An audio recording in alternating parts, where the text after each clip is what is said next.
A Jujuba é de quem? Do Léo. Do Vou Léo? cuidar dela. Como que você vai cuidar dela? Assim. O que você vai fazer? Carinho. Carinho? O que mais? Subir e tomar banho dela. Você vai dar banho nela? Tu vai passear Passear? a rua. Passear na rua? O que mais? Ração? Ação? Você vai dar ração pra ela? Vai dar remédio. E remédio também?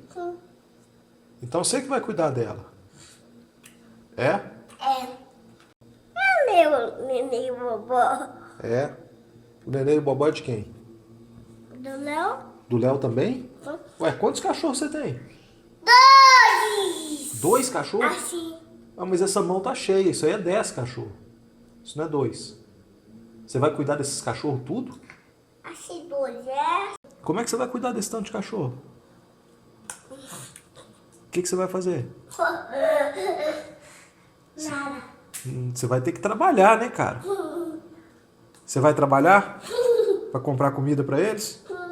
Muito? Você vai trabalhar? Como que você vai trabalhar? Vou trabalhar. Vou trabalhar de carro. Bom, esse áudio é uma conversa que eu tive com meu filho, que tem 2 anos de idade. Isso aí faz mais ou menos 1 mês e meio. Essa cachorrinha era uma cachorrinha que fez parte de um programa de castração. A gente estava com ela como vaga de pós, né? E eu estava discutindo com ele justamente que a gente ia doar ela, que ela já tinha adotante, né? Então a gente quis começar com esse áudio só para dizer o seguinte: a gente tem que ter esperança nas gerações futuras, né? Criança de 2 anos de idade com esse pensamento. Eu digo isso porque hoje tem muita gente aqui que às vezes está começando nesse trabalho, mas tem muita energia, muita disposição. A gente tem que aproveitar essas pessoas também. E dar oportunidade, né? Porque só dando oportunidade que elas vão realmente conseguir atuar e conseguir ajudar a produzir resultado. Não menos importante, né? Pelo contrário, muito importante, é a gente reconhecer os principais passos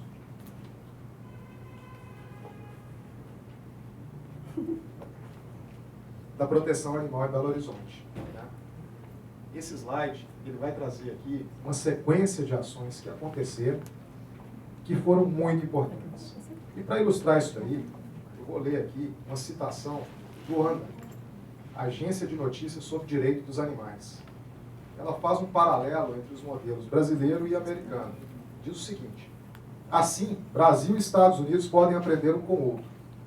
O Brasil passou a perna em muito país de primeiro mundo, ao terminar com o sacrifício de animais saudáveis. Isso daí, gente, quer dizer o seguinte, que esse problema de superpopulação, ele é mundial. E quer dizer também que muito do que foi feito aqui no Brasil serve de referência para o resto do mundo. O trabalho aqui tem muitos pontos positivos, a gente tem que valorizar isso, porque são esses passos que foram dados até agora que nos trouxeram até aqui. A gente só tem condição de estar fazendo um encontro desse hoje por causa desses passos. E para poder, né, dar um depoimento aí de alguém que vivenciou isso mais de perto, eu vou pedir à parceira Adriana para comentar aqui alguns deles. Pessoal, antes de mais nada, falar da minha grande satisfação de estar aqui com vocês, né? Mais um marco para a gente incluir no que a gente vai falar daqui a pouquinho. E o que eu sempre falo com cada um de vocês, cada um faz muito, mas juntos a gente vai fazer muito mais, né? Como o Ronaldo Bastos sempre falou, sempre cantou, Beto Guedes, 1 mais 1 é sempre mais que 2, para melhor juntar as nossas forças, e aí eu adapto para libertar mais os animais. Vamos lá. Já adiantando, tudo isso aqui é conquista dos cidadãos, que unidos se mobilizaram, né? Se mobilizam já há anos. Nós vamos começar falando aqui de 2005, em nível municipal, estadual e nacional, para poder garantir junto ao poder público políticas públicas, leis, né, de proteção aos animais. Então aqui grandes marcos, começando por 2005, quando em Belo Horizonte, grandes parceiras, muitas delas aqui presentes, outras não puderam vir, promoveram um seminário Novas Diretrizes para os Centros de Controle de Zoonoses na Câmara Municipal de Belo Horizonte. Vocês vão reparar que em todos eles aqui, o protetor, o cidadão, se colocando na condição de eleitor, de cidadão, tá? Buscando junto ao poder público o cumprimento do que também lhe cabe. Tá? Tem previsão constitucional, né, na Constituição Federal Brasileira, artigo 225, a responsabilidade é da sociedade civil, mas também do poder público. E é por isso que a gente fez questão de convidar todos, poder público e cidadãos aqui presentes. Bom, nesse mesmo ano, nós conseguimos uma grande conquista, né? Muitos de vocês aqui ainda engatinhavam. Quando Belo Horizonte, a exemplo de várias outras capitais brasileiras, não foi só Belo Horizonte, que barbaramente resolvia a questão do descontrole populacional de cães e gatos em Belo Horizonte, matando-os em câmaras de gás, sim, as mesmas que os alemães mataram os judeus. Talvez alguns aí nem saibam disso, né? Mas é muito importante que saibamos de toda essa história, até para a gente se motivar. Puxa, já fizeram tanto, e eram muito poucos. Eu não era dessa época, eu estava fazendo faculdade nessa época. E hoje em dia, né, que a conscientização está imensa, a consciência ampliada, nós podemos fazer muito mais. A gente traz isso aqui não só para referendar, para homenagear os parceiros antigos, mas também para nos motivar a fazermos muito mais, ok? Em 2007, foi criada a Comissão Interinstitucional de Saúde Humana na sua relação com os animais, atualmente presidida pela nossa querida Ione Torquato, aquela menina ali, minha professora, a nossa rapinha do tacho aqui, querida Ione, que presenciou e participou disso tudo, tá? Uma salva de palmas para elas. E para todos. É porque ela é a nossa menina, né? Grande professora. Então, ela atualmente coordena esse trabalho. Essa comissão ela é vinculada, gente, ao Conselho Municipal de Saúde e à Secretaria Municipal de Saúde. A nossa primeira ocupação, vamos dizer assim, oficial, nossa primeira conquista junto ao poder público em nível municipal. Nós conseguimos ser reconhecidos institucionalmente, né? E temos oficializado o nosso trabalho. Então, a gente tem assento, né, junto ao secretário municipal de saúde, praticamente semanalmente. E isso é muito. Isso é muito. Tá bom? Convidamos todos a participar. Eu falo que isso é muito, gente, porque eu acho que eu não preciso me estender. Nós sabemos que a maioria da população, apesar de estarmos em 2015, ainda não considera a questão dos animais um tema relevante para ser tratado pelo poder público. E mais, para receber dinheiro público, orçamento público, né, para que possamos executar políticas públicas e o principal que nos traz aqui, a urgente necessidade de implementarmos o manejo populacional ético de cães e gatos, que até hoje nós não temos, verdade seja dita. Senão não estaríamos aqui hoje, né? Estaríamos em casa, descansados, porque o poder público estaria fazendo a parte dele. Em 2008, uma outra grande conquista, tudo mobilização popular, tá? Cidadãos se mobilizaram à época e falaram com o prefeito de Belo Horizonte, à época, Fernando Pimentel. Olha, é incontestável a crueldade com que vocês tratavam os animais, matando-os em câmaras de gás, mas a gente concorda que precisa ter um controle, né? Porque esses animais não brincam, eles cruzam demais, né? Eles não brincam no serviço, eles são bons de reprodução. E aí a doutora Flávia Quadros, médica veterinária, grande parceira, com outros tantos, né, que aqui estão e outros que não puderam vir, apresentaram um projeto, como é do nosso feitio, né, contestar, né, maus tratos aos animais, mas imediatamente apresentar propostas. Ela apresentou um projeto minuciosamente elaborado, baseado num médico da Argentina, que desenvolveu uma técnica de castração em massa de cães e gatos. E aí ela previu nesse projeto que se construísse 9 centros de castração em Belo Horizonte. Por que 9? Um em cada uma das regionais. Além disso, que se comprasse centros de castramóveis, se abrisse concurso público, não é cargo comissionado, contratado não, é concurso público para veterinários e se qualificasse toda a equipe, não só os veterinários, mas os outros servidores que trabalham no CCZ, para poderem lidar com a captura dos animais, né, a castração e tudo mais. E assim foi feito naquele governo, na época, Fernando Pimentel, construiu 3 centros, comprou um castramóvel, abriu concurso público e capacitou toda a equipe em 40 horas aula, tá, de treinamento. Em 2011, mais um avanço, né, castrar, retirar da rua, castrar, mas e aí, fazer o que com esses animais? Encaminhar para adoção responsável, por meio do programa Adote um Amigo, né, que hoje em dia atinge a sua quase excelência, né, ou se não, merece o meu agradecimento e meus parabéns. Não sei se excelência, tá? Mas não por parte de vocês, por parte do poder público, que, né, ainda fica um pouco a desejar em relação ao suporte a esse programa. E hoje a gente conta com mais um programa, também reivindicação popular, o programa Proteger. Hoje nós contamos com 2 ONGs que recebem esses animais castrados e encaminham para adoção responsável. Pós-adoção, eu acho que é conhecido de todos, não vou me estender aqui. Mais um grande avanço agora mundial. Neurocientistas de todo o planeta se debruçaram sobre uma pesquisa minuciosa e assinaram em julho de 2012, na Inglaterra, a Declaração de Cambridge, comprovando que todos os animais não humanos são seres sencientes como nós. Sentem dor, medo, frio, fome, né? Ficam depressivos quando são afastados dos seus filhotes. E aí eu exalto aqui o ativismo não especista, para muito além de cães e gatos, há ratos, há capivaras, há animais nos zoológicos, há cavalos escravizados em carroças, animais em circos, né? Há vários outros animais silvestres, lobo-guará, onça pintada ameaçadíssima de extinção, que clamam pela nossa mão, pela nossa compaixão e pela nossa ação, ok?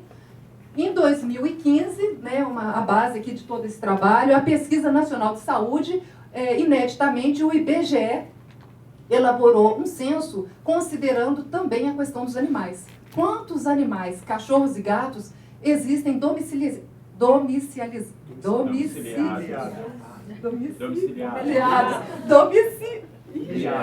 Isso! No Brasil, tá? Isso realmente aqui despertou nos nossos colegas aqui a vontade de fazer um estudo muito elaborado, tá? Com embasamento estatístico, e que ele vai expor daqui a pouco. E, recentemente, também uma grande conquista, 5, 6, 7 anos ocupando a Assembleia Legislativa de Minas Gerais, 2 projetos de lei, a gente lá, ferrinho de dentista mesmo, com muito orgulho, né, Ian Torquato?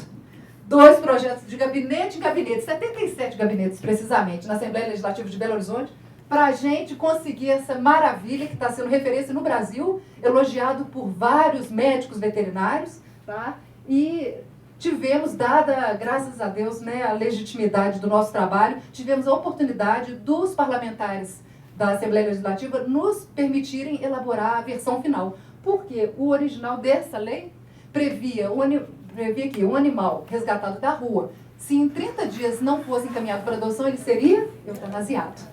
Então, além da gente mudar isso, tantas outras coisas, isso aqui também eu gostaria de pedir uma salva de palmas, porque isso aqui é um presente para todos nós. Quem ainda não leu essa lei, né, de 2016, eu peço a todos, não só sugiro, eu peço, porque isso aqui é a base para nós. Isso aqui é uma abertura de um grande espaço para a gente mudar essa realidade em nível estadual. Tá? É um trabalho que a gente vai fazer junto com os CCZs e o Átila continua agora.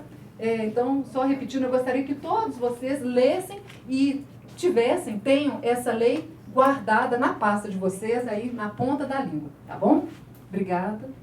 Bom trabalho.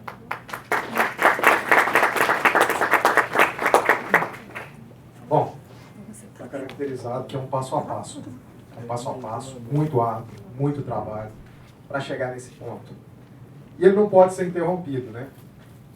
E dentro dessa lógica dele não poder ser interrompido, eu queria combinar com todo mundo que está aqui que a palavra-chave desse evento chama-se complementariedade. Por que eu estou falando complementariedade? Porque cada um aqui precisa do outro para fazer acontecer. Todos nós precisamos de todo mundo que está aqui. A gente procurou chamar uma diversidade muito grande de pessoas em várias áreas de atuação na proteção ambiental, justamente para dar essa característica de complementariedade. Bom, falando em complementariedade, vamos avançar um pouco e vamos dizer o seguinte. A gente tem aqui a nossa lei, né? 21.970. É uma lei que ela trata praticamente todos os temas da proteção animal urbana. Ela fala da conscientização sobre guarda responsável, combate aos maus-tratos, regulamentação do comércio, identificação eletrônica e controle populacional ético. E ela já está vigorando. Por que o controle populacional ético está marcado em amarelo? Daqui a pouco eu explico. Só que essa lei, sem mobilização, ela é um pedaço de papel. Ela não vai acontecer. Né? A gente hoje já está bastante mobilizado. Basta ver a presença que a gente contou nesse encontro. Né? Já é uma amostra disso, que mobilização existe. Outra componente muito importante, recursos públicos. Se a gente não usar isso com inteligência, ele nunca vai ser suficiente. Né? A gente precisa monitorar, a gente precisa cobrar, a gente precisa exercer nosso papel de cidadão para fazer isso aqui funcionar. Porque só assim que a gente vai conseguir chegar nos resultados almejados. Né? Então, esse é um conjunto bastante complexo que vai envolver lei, mobilização e dinheiro. Não podia ser diferente, né? Para fazer os resultados acontecerem. Para não ficar chovendo no molhado, eu queria passar um vídeo, um pedaço muito curto dele, na verdade são 3 pedaços de um vídeo. O pessoal lá de Salvador. O vídeo se chama-se Abrigos, Abandonados à Própria Sorte.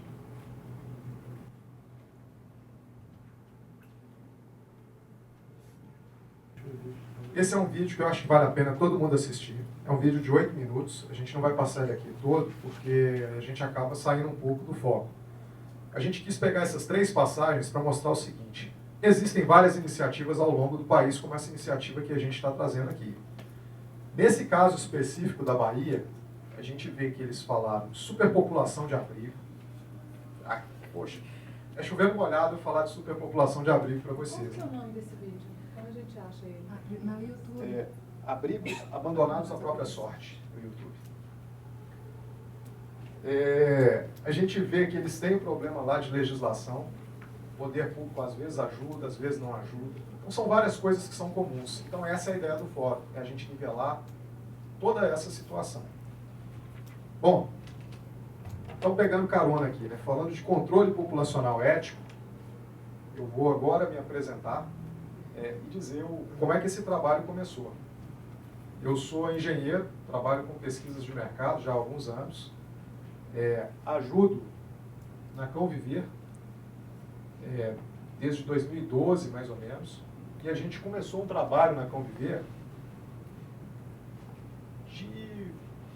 eu ajudava com adestramento de animais, ajudava no manejo mesmo dos canis, e a gente foi vendo a situação da Conviver, como é que ela passou a ficar complicada, principalmente depois que agravaram as condições de operação da sociedade mineira. Era uma demanda absurda de vaga que a gente tinha na porta do abrigo. E a gente não conseguia simplesmente atender isso daí. Começou a ficar muito grande, começou a ficar muito difícil. E a gente gradualmente começou a migrar as vagas do abrigo, que antes a gente trabalhava lá com cerca de 100 cães, mais ou menos, 100 e poucos, 4 por canis, né? Com atividades de play dog para facilitar a socialização, facilitar a adoção, algumas dezenas de gatos. A gente começou a ver que isso daí não era um trabalho que estava ajudando diante do tamanho do problema que a cidade vinha atravessando. Então foi gradual, a gente começou a migrar essas vagas para vagas de pós-cirurgia. Era o início do projeto Sem Ninhada. É um projeto que hoje está castrando por volta de 1.000 animais por ano. Funciona só com recursos de bazares, de feirinhas, recursos de doação. E aí a gente falou, poxa, a gente está castrando 1.000 animais por ano. É muita coisa para a gente, mas é pouca coisa frente ao contingente que precisa ser castrado na cidade. E para a gente conseguir ter um papel mais forte, mais decisivo, a gente vai precisar de buscar recurso fora, né?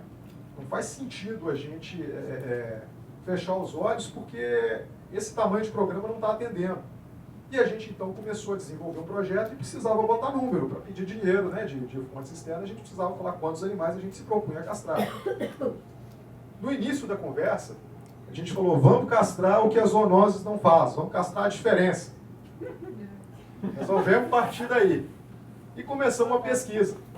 Chegamos lá nos famosos 300 mil cães em Belo Horizonte, né? Está aqui o cartaz da prefeitura. Esse cartaz é de quando, Adriana? Ione, fala aí. 2012, eu acho.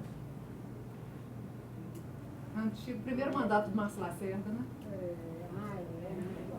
É antigo, não é? É, primeiro mandato. Porque buscando as informações mais remotas aqui, poxa, desculpa. Buscando as informações mais remotas aqui, ó, 316 mil animais em 2000. Só que o número de animais não cresce pela estatística da prefeitura, né? Ele vem a mesma coisa aqui. E a gente vê que quando a gente olha o número de habitantes, ele vai de 2 milhões e 200 para 2.500, cresce 11%, o número de domicílios cresce 30%, e o número de animais que o CCZ informa só cresce 5%, praticamente a mesma coisa. Alguma coisa de muito errada tem nisso daí, né? A gente diz o seguinte, que esse número não faz sentido. Aí a gente resolveu, vamos confirmar na fonte, vamos passar um e-mail para a prefeitura. Isso aqui é uma resposta da ouvidoria do município, dada por um e-mail que a gente mandou para eles em 2 de julho de 2015.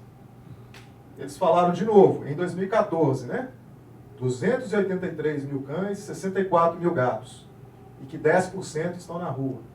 E que recolhiam 8 a 9 animais por dia na rua, né? 8 a 9 por dia. Com a quantidade que tem, realmente, né? Eu acho melhor que eles não tivessem mandado esse e-mail, sinceramente. Ah, isso é igual aquela história que o secretário do Meio Ambiente falou que fez um inquérito dos cavalos com 38 carroceiros. Me ajuda, né? Brincadeira isso, uma palhaçada. Pois é. Bom, então a gente tem que levar em consideração uma outra informação. Tem um parâmetro da OMS que fala de um animal, né, de um cão para cada 10 pessoas na cidade. Esse número informado aqui pelo município está quase 1 para 9. É muito próximo da OMS. Parece que até a OMS se baseou em Belo Horizonte para poder fazer essa recomendação. Vamos dizer uma coisa, né? O município está cuidando realmente do problema de superpopulação de cães. Cuidando, mas resolvendo não está, não. Chegando à conclusão que esse número está errado, a gente partiu do seguinte, vamos buscar outra fonte de dados, vamos procurar outras fontes para tentar trabalhar melhor essa informação, porque do jeito que está, não tem condição de a gente partir um planejamento em cima de um número errado.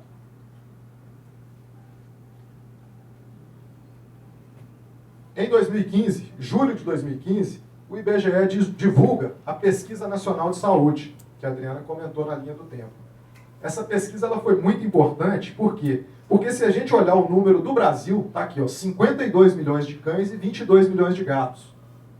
Lembrando que a gente tem uma população por volta dos 200 milhões, daria mais ou menos aí um cachorro para cada 4 habitantes. É um número muito superior ao 1 para 9 da Prefeitura de Belo Horizonte. Se a gente fizer essa mesma conta aí para Belo Horizonte, vamos falar de 2 milhões de habitantes, ia dar lá por volta dos 600 mil cães, e não dos 300 que a Prefeitura pregou, né? Desde o início dos anos 2000. Então a gente começa a ter um norte da informação correta com essa pesquisa. Ela foi o nosso ponto de partida para poder quantificar esse problema. E essa relação de 1 para 4, ela é nacional. Então é um problema de tamanho Brasil, não é um problema de Belo Horizonte. Bom, para trabalhar melhor esses números, o que a gente fez? A gente construiu um modelo, que esse modelo ele é baseado em separar entre cães e gatos, machos e fêmeas, separar em 3 categorias. Animais sob a posse de criadores, que são destinados ao comércio de filhotes, que vão para a população domiciliada, né? Então, os animais das casas. Esse domiciliado é o que responde à pesquisa do IBGE. Então, mesmo aquele cachorrinho que vai para a rua, que tem acesso, né? Eu estou falando muito cachorro, gente, as entidades de gatos, né, de proteção de felinos, eu tenho todas essas informações também. Eu estou usando mais o exemplo de cachorro só para ser didático, mas depois a gente divulga tudo, a gente abre todos os números, fica à disposição para poder responder as perguntas. Então, a gente voltando aqui, população domiciliada. Isso aqui, por mais que tenha acesso à rua, é aquela pessoa que responde na pesquisa do IBGE. Eu tenho cachorro, a pesquisa não pergunta se ele tem acesso ou não à rua. Então, ele está dentro desse número. E, por fim, os errantes, né? Que são os animais de rua. A gente usou as estatísticas do CCZ de 2000, porque, em 2000, a adesão às campanhas de vacinação era muito forte.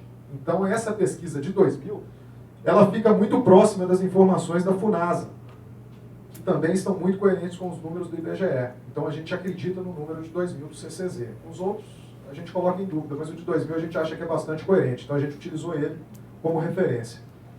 e constrói um modelo matemático que vai passar por dentro dos números aqui do IBGE de 2013, para a gente poder fazer previsões de a que número nós vamos chegar daqui a quantos anos, né? Então esse foi o modelo que foi construído.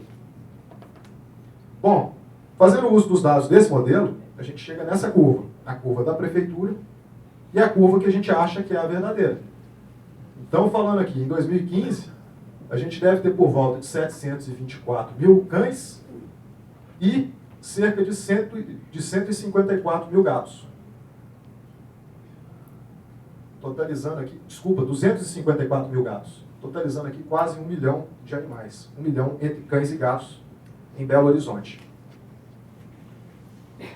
Em respeito aqui aos que estão presentes, que são também das cidades do entorno de Belo Horizonte, eu vou abrir a informação, não sei se está legível aqui, gente, se não tiver, fiquem à vontade para poder perguntar o número aqui, eu repasso com vocês. Aqui são os municípios da Grande Belo Horizonte, né? A estimativa de cães e de gatos para cada um deles a partir da pesquisa do IBGE.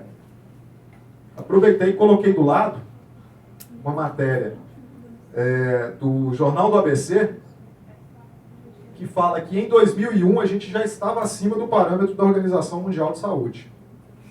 Então esse problema ele não é novo, não. Ele já vem desde 2001. Bom, a gente vai divulgar a apresentação depois. Se alguém quiser fazer alguma pergunta das outras cidades da região metropolitana, a gente fica à disposição, tá? Mostrando aqui agora um conjunto de informações entre os números da FUNASA. O de 2010 é de uma organização chamada Anfalpet, Associação Nacional de Fabricantes de Alimentos para Pets. Informação bastante confiável também. E, por fim, o número do IBGE. A gente vê que a curva aqui dá uma acelerada, né? São essas barras vermelhinhas, 22 milhões de cães em 2001, 22 milhões de cães em 2001, 33 em 2010 e chegando a 52 em 2013. A gente vê que a curva aqui ela dá uma acelerada no crescimento, que é uma coisa assustadora. Coincide com o período do fim das câmaras de gás, esse crescimento, né? Esses dados aí são de cães domiciliados? São. Só domiciliados? Sim. Sim. A gente não tem uma pesquisa, né, uma contagem de animais de rua, infelizmente. Calcula-se em torno A de gente 10%. estima 10%. Né? Que é o mesmo parâmetro que os municípios utilizam. Não tem informação melhor que essa, infelizmente.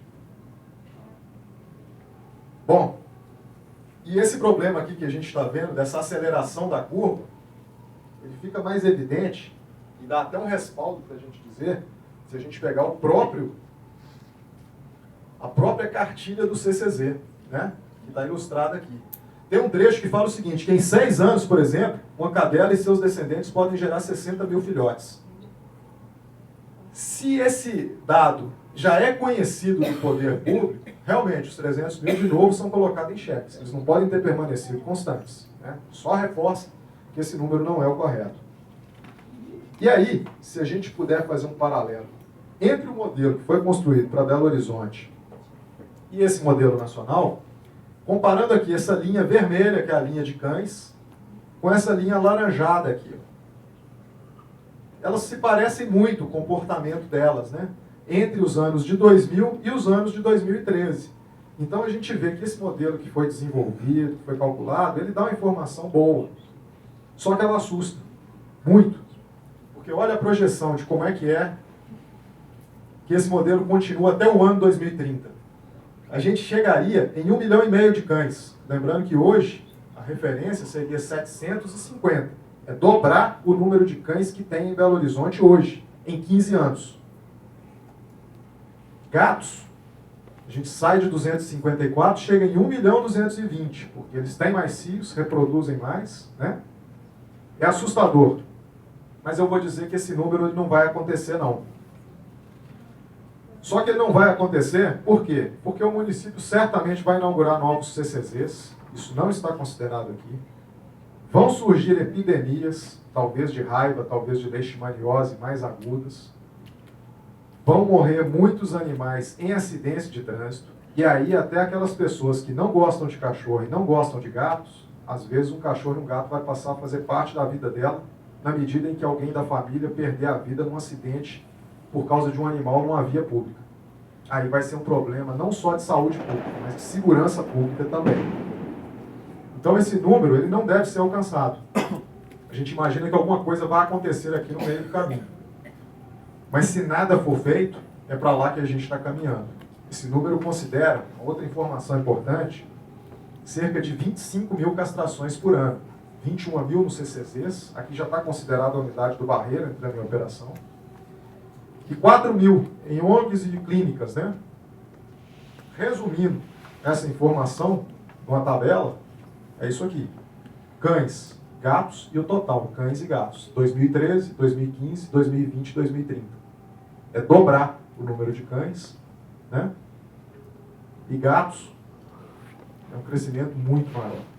Bom, a gente queria evidenciar um ano, decompor isso aí, esse crescimento em um ano, para a gente entender um pouco melhor como é que ele acontece, porque aí, entendendo um pouco melhor como é que ele acontece, vai despertar algumas ideias de como é que a gente pode trabalhar para impedir que isso aconteça. Eu vou pegar o ano de 2015 como exemplo, tá? Estão aqui as categorias, os domiciliados, os errantes e os animais sob a posse de criadores. Totalizando 723 mil animais no fechamento de 2015. Lembrando que isso aqui é feito só para cães, tá? Eu tenho a mesma curva feita para gatos, a gente pode depois discutir, mas eu estou pegando isso aqui porque a didática é a mesma. Então isso aqui como é que fecharia o ano? Vamos entender cada uma dessas categorias. Esse gráfico ele mostra o seguinte. A barrinha aqui para cima é o que está entrando para uma determinada categoria. A barrinha para baixo é o que está saindo. Então, se a gente pegar aqui os cães sob a posse de criadores, a gente vai dizer que começa mais ou menos em 3 mil e termina em 3 mil. Só que no meio do caminho, cerca de 18 mil filhotes foram vendidos no ano. Né? E desses 18, os 17.420 vão chegar às casas. Então, a venda de filhotes jogou em 2015 cerca de 18 mil cães nos domicílios de Belo Horizonte. Tá? Isso aqui a gente tem que lembrar que é um descumprimento da resolução do Conselho Federal de Medicina Veterinária do 1069. Os comerciantes não respeitam e o Conselho também não fiscaliza. E eu faço uma pergunta. Qual é o imposto que isso aqui gera para os municípios? Nenhum. É nenhum. Porque quem vende cachorro não paga imposto. A maioria dessas vendas aqui são informais. Nos Estados Unidos, por exemplo, em Miami, eles proibiram a venda de cachorro e gato.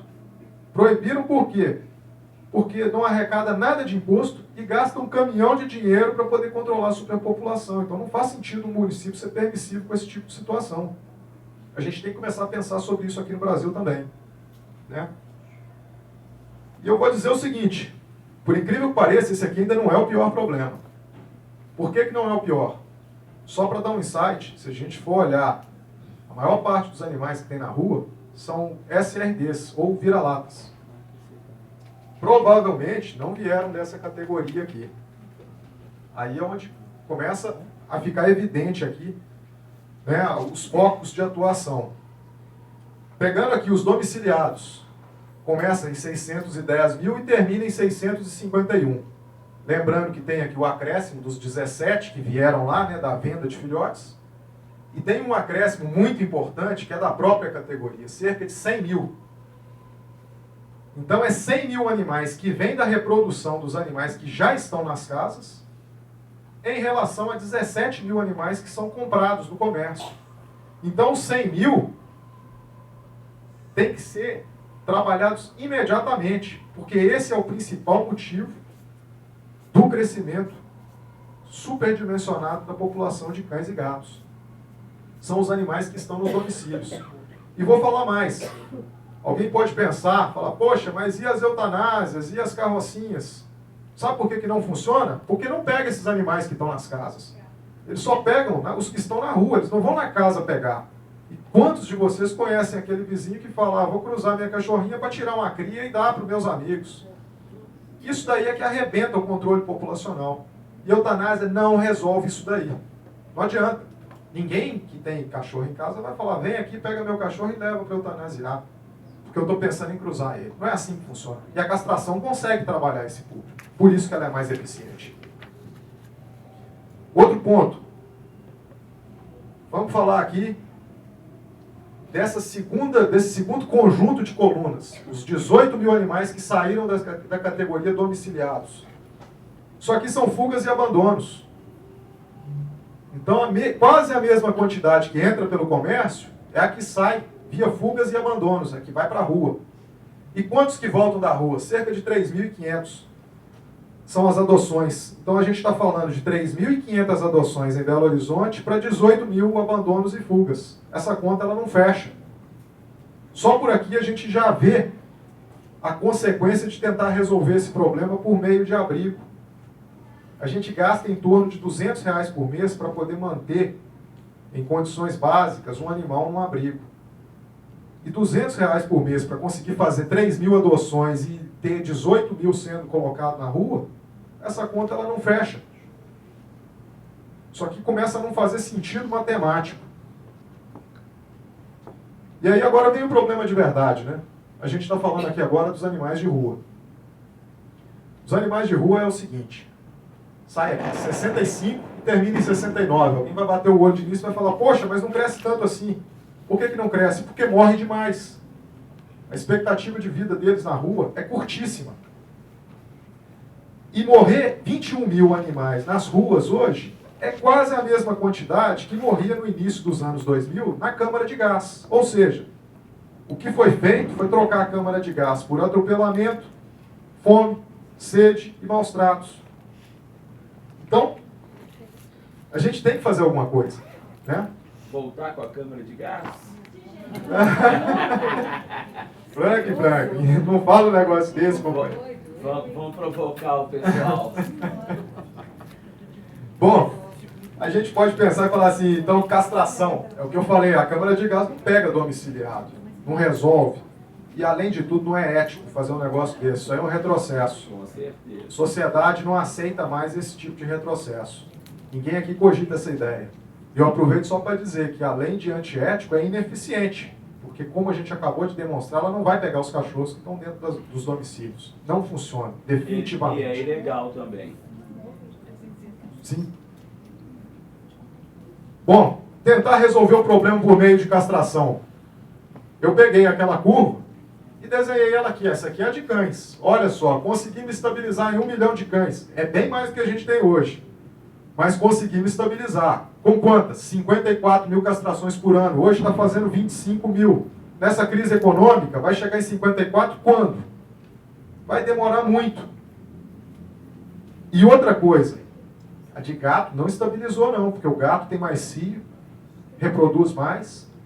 Ela não estabiliza com 54 mil castrações. Então, dobrar a quantidade de castrações que a gente faz hoje não resolve o problema também não. A gente precisaria mais que dobrar. O que seria um caminho para a gente poder pensar em trabalhar isso daí? Já que a gente tem restrição, vamos pensar como é que a gente pode usar o recurso público de uma maneira mais eficiente. Será que não seria o caso de priorizar, escolher entre macho e fêmea? Porque se a gente conseguisse neutralizar um dos dois gêneros, a gente resolvia o problema da reprodução. Só existe reprodução quando tem um macho e uma fêmea, em condições férteis. Se não existir um dos dois, não existe. E se a gente pensasse em priorizar? Vai ser o quê? Vai ser os machos ou as fêmeas? Né? Pois é, exatamente. Para isso aí que a gente queria provocar. O macho, o procedimento é mais simples. Mas a fêmea, elas existem na rua em menor quantidade. Por mais que a gente fale, né, da falta de consciência da população, existe um nível mínimo de controle do acesso das fêmeas às ruas, né? E tem aquela cultura machista do brasileiro, de falar assim, se eu castrar meu cachorro macho, ele deixa de ser macho. Para a gente não ter que lidar com isso num primeiro momento, a gente também defende que seja a castração de fêmeas a priorizada. E vamos dar um outro exemplo aqui, que é um exemplo mais lógico. Se a gente implantasse uma campanha e castrasse 99% das fêmeas, porque é claro que a gente não vai conseguir pegar todas, ficassem uma ou outra espalhada aí na cidade, elas encontrassem os machos férteis, o que ia acontecer? Ia ter algumas fêmeas prenhes. E se fosse o contrário, a gente castrasse quase todos os machos e deixasse alguns por aí circulando e eles encontrassem as fêmeas em condição de acasalamento? Eles iam fazer a festa. Aí ia ser o caos. Então, essa é uma linha de raciocínio.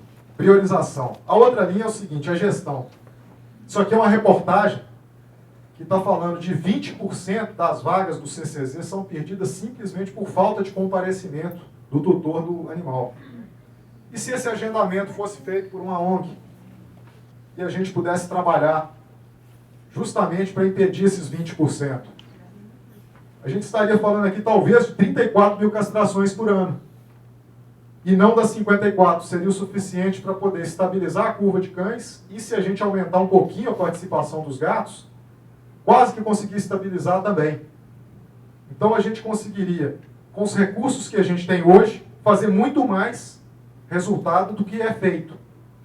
Esse assunto, a gente entende que tem que ser uma demanda conjunta de todas as organizações, né? Isso aí é o que a gente entende que a gente tem que trabalhar junto, né? Vou falar sobre isso um pouco mais à frente. E se a gente demorar demais? Vamos prestar atenção nesse número aqui, ó, 95 mil animais na rua, entre cães e gatos. O que acontece se a gente atrasar muito? Ele vai para 111 mil. Ele aumenta 6 mil animais no ano de 2030, se a gente, ao invés de começar esse trabalho em 2016, começar em 2018. E um outro dado relevante também. No modelo atual, castrar um cão, ele significa 3 cães a menos em 2030. Se a gente trabalhar com esse modelo onde prioriza fêmea, significa 5 cães a menos em 2030. Ou seja, é um resultado 70% maior. É fazer mais com o mesmo recurso que a gente tem hoje.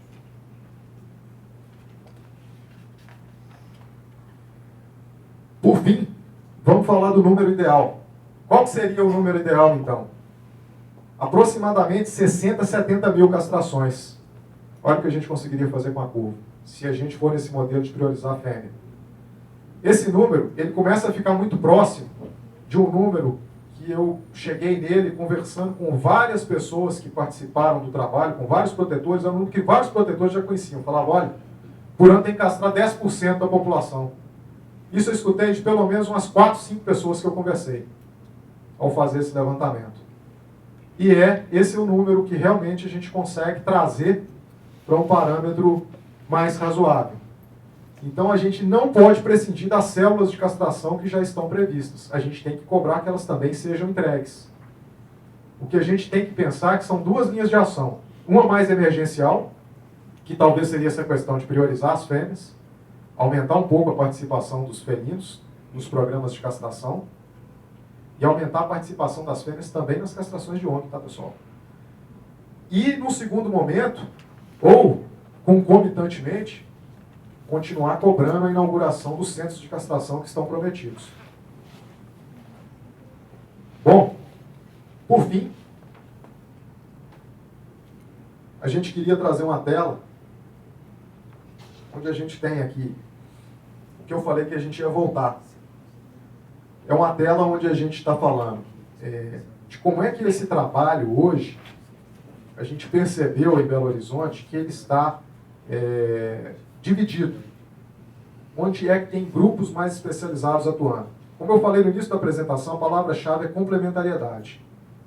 A gente tem que pensar a complementariedade o seguinte, da equipe técnica de veterinários que estão desenvolvendo técnicas de castração mais rápida, de pós-cirúrgico mais rápido, de diminuir os riscos. Existe uma área da medicina veterinária que está concentrada só na política de bem-estar animal, os animais de abrigo. Então a gente está falando de um grupo aqui mais técnico de trabalho. Existe um outro grupo também que está trabalhando junto ao poder público, está trabalhando na elaboração de leis, na cobrança do cumprimento das leis que foram elaboradas, né? A gente está falando também de um outro grupo que está aí na linha de frente, que são os protetores, os abrigos, que estão trabalhando aí com resgates, recebendo escolas para visitar. E a gente está falando também no pessoal de mídia, que trabalha aí com a parte de adoção, de divulgação, de conscientização. Então, o que eu disse no início, volto a repetir. Esse trabalho precisa de todo mundo. Uns precisam dos outros. E se a gente parar para pensar, falar assim, olha, onde é que eu melhor me encontro nesse trabalho? Onde é que eu sou mais especializado? Onde é que a minha capacidade de trabalho pode trazer mais resultados? Essa é uma reflexão que a gente gostaria de propor. A gente queria que esse encontro fosse o primeiro e que a gente começasse a discutir justamente como é que a gente poderia se articular de uma maneira mais especializada nesses núcleos, trabalhando nos assuntos especializados e de uma maneira coletiva, nos assuntos que são pauta de todo mundo, né? Então, o que eu falei aqui, se vocês acharem que faz sentido, a gente vai abrir agora para pergunta, essa questão de castração de fêmea, de ter uma ONG à frente do agendamento das vagas, para poder combater aqueles 20%, para a gente tentar fazer mais resultado com a estrutura que tem aí hoje. Essa seria uma pauta coletiva. Se a gente pensar aí um site único para adoção, a pessoa que vai querer adotar um animalzinho, ela vai entrar, vai saber que naquele site ela vai encontrar todos os que estão para adoção na cidade, de repente com algumas pré-condições que o animal esteja castrado, que o animal esteja vacinado. Então isso daí já vai dar uma outra característica, né? Já vai dar uma característica de integração. Talvez a gente consegue com isso diminuir o trabalho, que é sobrecarga de todo mundo que está aqui hoje, eu garanto que é muito grande relacionado com esse assunto. Se a gente trabalhar de uma maneira mais especializada, a gente vai conseguir fazer mais com menos. Vai conseguir, ou talvez, fazer muito mais com o que a gente já faz hoje. Essa é a reflexão que a gente gostaria de propor. Bom, gente, eu encerro minha parte na apresentação aqui. Eu queria que a gente abrisse para perguntas e a gente discutisse aqui um pouco mais esse assunto. E esse é o principal objetivo desse encontro. A gente queria nivelar os números e discutir essa ideia.